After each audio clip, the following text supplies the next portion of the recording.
Olá, caros alunos, eu sou o professor Almir Garcia Fernandes e nós estamos aqui para gravar mais um vídeo, de Direito Eletrônico.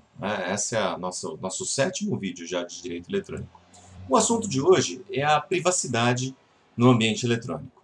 Bom, esse é um assunto delicadíssimo, né? Por quê? Porque nos últimos praticamente 10 anos, por uma forma espontânea, as pessoas começaram a mudar os seus hábitos, de divulgação sobre as suas próprias informações na internet. É claro que muitas vezes essas informações elas são captadas de forma indevida, contudo, na grande maioria das vezes, são os próprios usuários que ofertam as suas informações. São as pessoas que tiram fotos, de suas viagens, são as pessoas que postam informações sobre si mesmas, o local onde elas trabalham, as pessoas que participam da sua família.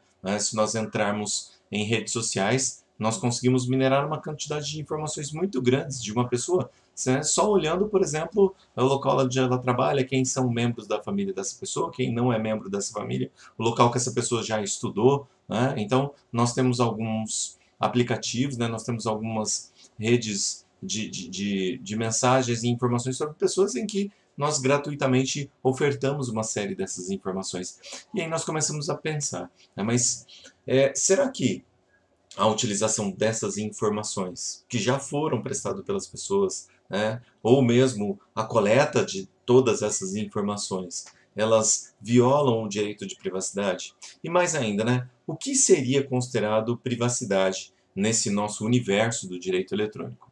Bom, para isso, para responder essa primeira pergunta, nós temos a Lei Geral de Proteção de Dados, que é a Lei 13.709, de 2019, que fala que o dado pessoal é a informação relacionada à pessoa natural que é identificada ou identificável.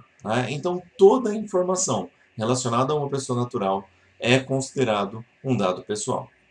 O aperfeiçoamento de todos esses aplicativos e redes sociais, a massiva utilização desses aplicativos acaba otimizando a troca de informações, de imagens, de vídeos, e isso acaba mostrando que todos esses dados, que são considerados dados pessoais, representam um fenômeno que nós chamamos hoje de exteriorização da vida privada em um espaço público. As pessoas que mantinham as suas vidas privadas sempre reservadas, a partir de agora, a partir da sua grande interação na internet, estão mostrando isso ao público. Vários usuários de internet expõem a sua privacidade de forma voluntária e muitas vezes, o que é um grande problema, de forma involuntária, quando esses dados são captados de forma indevida. Ou mesmo, eles acreditam que não podem ser vítimas de qualquer tipo de violação. Bom, então, voltando a esse questionamento sobre os dados pessoais e sobre a privacidade, nós temos que a privacidade é o direito de ser deixado só, resguardado contra interferências alheias, contra segredos, sigilos, bem como controle sobre informações e dados pessoais. Então, a privacidade, dentro desse universo virtual, é o direito que o cidadão, qualquer cidadão tem de ser deixado em paz, de ser deixado só, de controlar as suas informações e os seus dados pessoais. Esse direito está previsto na Constituição Federal, no artigo 5º, inciso 10, quando o nosso legislador protege a vida privada. A proteção de dados pessoais, além disso, também está prevista na Lei 12.965, que é o Marco Civil da Internet, e na Lei Geral de Proteção de Dados, que é a Lei 13.709. Além disso, nós temos um posicionamento do STF muito interessante, em que os ministros da Suprema Corte entenderam que com o desenvolvimento da tecnologia passa a existir um novo conceito de privacidade, sendo o consentimento do interessado o ponto de referência de todo esse sistema de tutela da privacidade.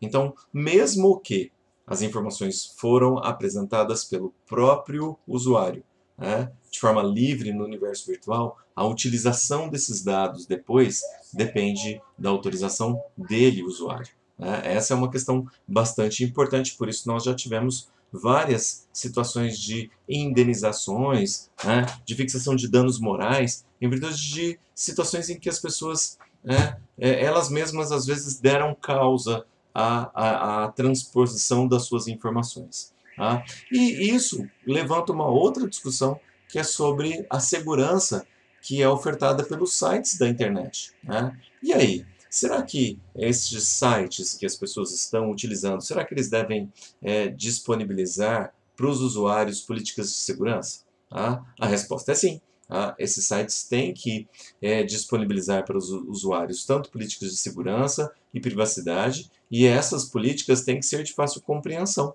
Tá? A violação dos direitos à personalidade no ambiente de redes sociais, né, nós temos que os tribunais superiores vêm entendendo pela responsabilização objetiva dos prestadores de serviços de internet. Tá? Seja aplicando muitas vezes a teoria do risco, né, ou então o Código de Defesa do Consumidor. Eu falo assim, mas esses sites são gratuitos. Entretanto, essas empresas que fornecem esses serviços, elas lucram muito, né, com toda a publicidade que é lançada, né, nas suas redes. Tá? Então, por isso que muitas vezes os nossos tribunais, né, têm entendido pela responsabilidade objetiva com relação a estes sites e as administradoras. Tá? E aí nós temos a questão, né, da coleta de dados. Né? A Lei Geral de Proteção de Dados, né, ela definiu algumas hipóteses em que se pode ter coleta de dados. Né? Que hipóteses são essas? Né? Primeiro, com consentimento expresso do titular, para o cumprimento de obrigações legais ou regulatórias, pela própria administração pública, quando isso estiver a bem público, né? Para a realização de estudos, de pesquisas, né? Quando for necessário, por exemplo, para execução de contratos, né? Com titulares autorizando, quando as partes vão pegar dados, né? Para a organização de contratos. Né? Para o exercício regular de direitos no caso de processo, né? Os processos judiciais hoje, processos administrativos, né? Que são feitos na Receita Federal, na grande maioria de decisões judiciais, utilizam-se dados pessoais das partes. Tá? Então, é lícito utilizar-se em processos judiciais ou administrativos, né, para proteção de vida ou incolumidade física do titular ou de terceiro, para tutela da saúde, né, para proteger interesses do próprio controlador do site, né, desde que esses interesses não conflitam com as liberdades individuais, né, porque às vezes uma pessoa quer ingressar com uma ação contra o controlador das suas informações, alegando que elas foram usadas de forma indevida, ele pode apresentar, né, situações que possa defender-se, né, com as informações que são apresentadas pelos usuários. Né? E, por fim, para proteção de crédito. Né? Essas são situações que podem ser coletados dados pessoais. Tá? E nós temos, por fim, com relação a dados pessoais, né, direito de privacidade, uma regra que está agora na Lei de Proteção de Dados, são chamados dados pessoais sensíveis. Tá?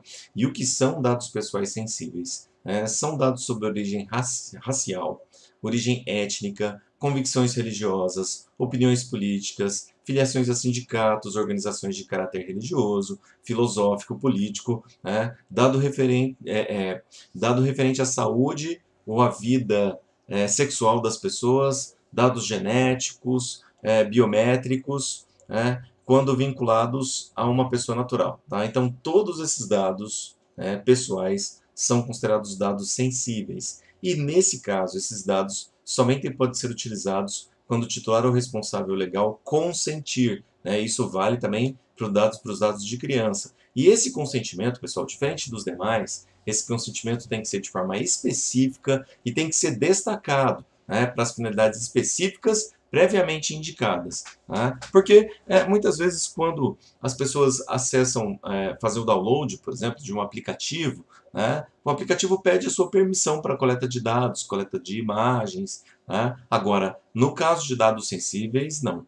Esses dados precisam de uma autorização específica, uma indicação de qual a finalidade que aquele dado está sendo captado. Tá? São exceções à utilização para o cumprimento de obrigações legais, né, ou para a utilização da administração pública para a realização de pesquisas em processos judiciais, proteção à vida, segurança e saúde. Tá? E nesse caso nós vamos ter regras semelhantes com dados pessoais de crianças e adolescentes, né? Eles também vão ser considerados, de uma forma geral, os dados de crianças e adolescentes são considerados dados sensíveis. Muito bem, caros alunos. Com isso, nós encerramos esse videozinho, tá? E esperamos vocês no próximo. Um grande abraço para todos.